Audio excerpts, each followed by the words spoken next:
Well, what have we seen? The Punjab Kings teaching everyone in IPL how to chase, in particular at the Chepauk. They did it in some style, a 9-wicket win with 14 balls to spare. We'll break it down for you with Mark Butcher right here, right now on Criclytics Man vs. Machine.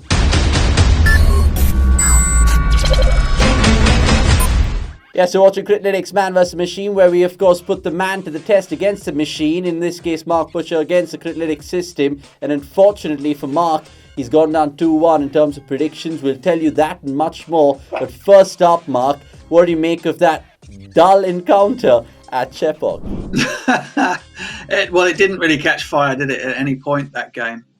Mumbai's batting woes continued. They tried to juggle things around, get a little bit cute maybe by dropping Suryakumar Yadav down to 4 and bringing Ishan Kishan up. That didn't work. Quentin de Kock's bad form continues. What do they have? 22 out of the power play or something like that? I mean, wow.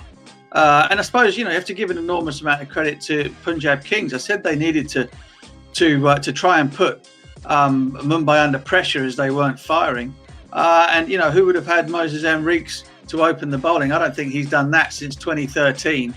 And he and Deepak Hooda, and I know I'm going to regret not having picked Deepak Hooda for my all-rounder, opened the bowling and strangled the life out of Mumbai. And it wasn't a great game, was it, to be fair? I mean, I know that the result perhaps didn't go the way that we predicted it might, but geez, it was dull at times. Yeah, I think only a certain sex of fan, of course, in terms of the Punjab fans really liking what they saw of their team out there. But Butch, let me just take it back a little bit, because Punjab won the toss, remember? And normally we've seen teams bat first and make the use of whatever is on offer in terms of Chepauk, but KL Rahul, bold decision to chase, and he chased it all right. Yeah, well, maybe maybe they looked at what happened in the Delhi encounter. I don't know. I mean, it's a really good call. I mean, a little bit goes back to what we were talking about the other day with batting teams batting first, particularly on a pitch where it's done a bit. It's a bit tricky. You don't know, the ball's staying in the pitch, it's turning. You just don't know how hard to go. You don't know what a good score is, and in the end, you end up way short. Only 20 short, I suppose. I say way short. 20 runs short of what would have been competitive and might have turned it into a real contest. But you have to give an enormous amount of credit to Punjab. I think they came up with a plan.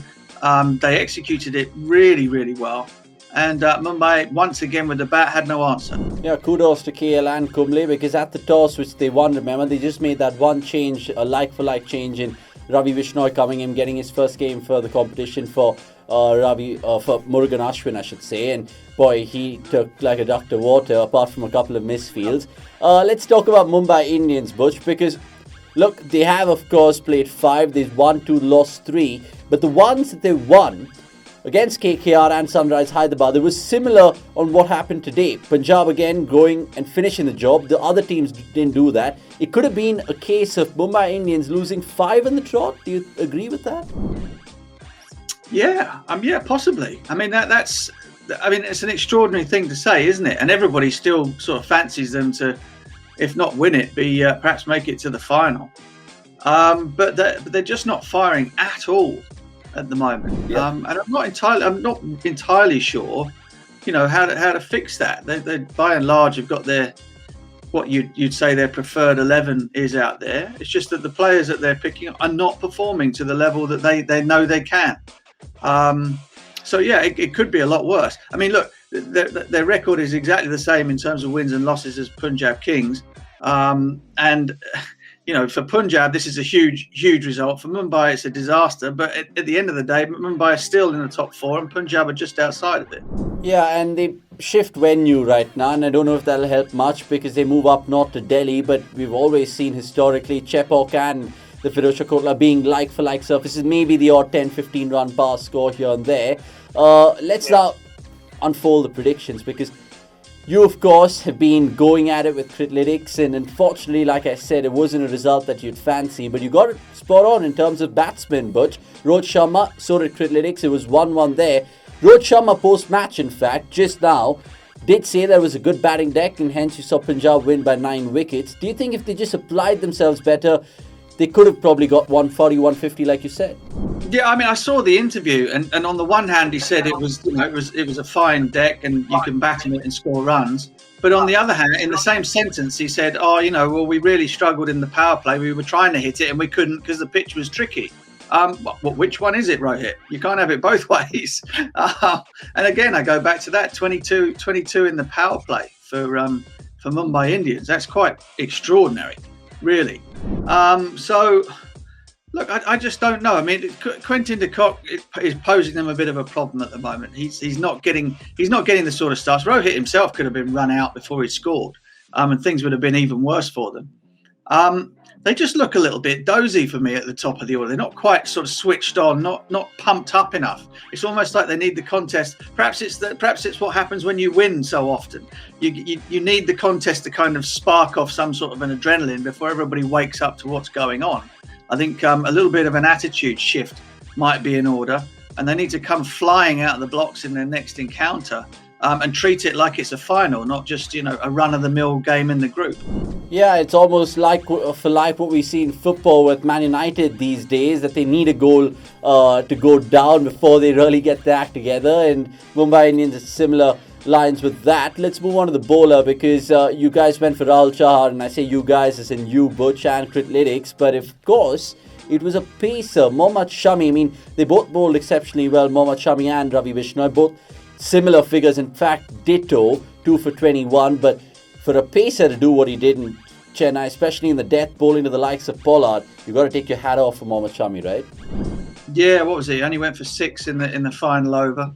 And that's not a role he plays very often, is it? That Mohammad Shami, he normally kind of gets rid of his overs in the middle. So that was a fine effort. And yeah, he's sort of stepped up. It's the first real sort of big performance we've seen from him in the tournament. But having said that, you mentioned Bishnoi, the leggy. Enrique's only went for. I got it written down here. He only went for. Went for 12 off 3. Huda only went for 15 from 3. The two guys that opened the bowling. It was a brilliant effort all round from all of Punjab Kings bowlers. Yeah, and you needed a versatile attack, and they offered that, of course, with the left armour, Moise Enriques, like you touched upon, and Bishnoi, which just gives you something else with that angle as well. All-rounders, not many to choose from, because of course it was a comprehensive victory from Punjab, but if Criclytics had to choose one, they chose Deepak Hooda, a man that you, of course, are regretting right now for not having him in your inclusion, because if you did, maybe it would have been 2-2, Butch, because Deepak Hooda, he just goes under the radar. The other day, he got the fastest 50 in the IPL. People still don't know that. What about this man? He bats it 4, he bowls a little bit of off-spin. Is he a typical T20 modern player? Well, yeah, absolutely he is. And, I'm absolutely gutted I didn't pick him. How many times did I say, you know what, Chepauk, it might turn. I just fancied that at some point Kieron Pollard would end up getting in early and end up having to make big runs, and that was kind of what swayed it for me. But I'm pleased for Huda, because, like you say, he goes under the radar. He's not a big name, but he is pretty consistent in this Punjab Kings lineup, and perhaps people will start to take a bit more notice of him now, particularly if they play on pitches like this. Yeah, and let me come to your wicket-keeper choice. What was going on in your head when you picked Quintin de Kock? Because he's been not the Quintin de Kock we're used to. KL Rahul, of course, coming up trumps, and Criclytics calling rightly. Would you have changed it in hindsight? Because it's a beautiful thing, but Quintin de Kock, where do we start?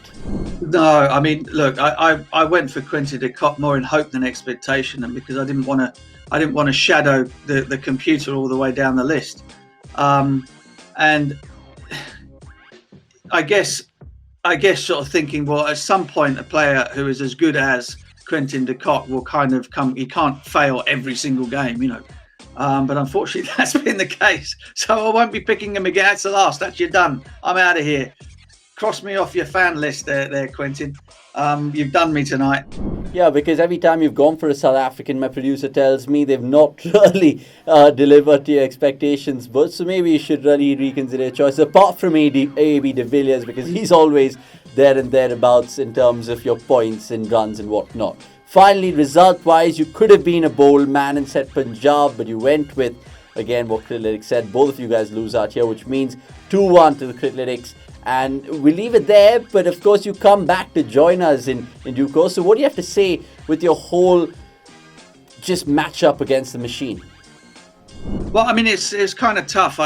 Before I'd really understood what was going on, I kind of went down 4-1, didn't I, in the first game? Was that the score after the first one? So it was 4-2. 4-2 was it? Yes, I've been playing catch up ever since. Well, no, I'm pretty happy with it. The machine's pretty good. I suppose the one thing about T20 cricket is that when you're sort of looking for a single player,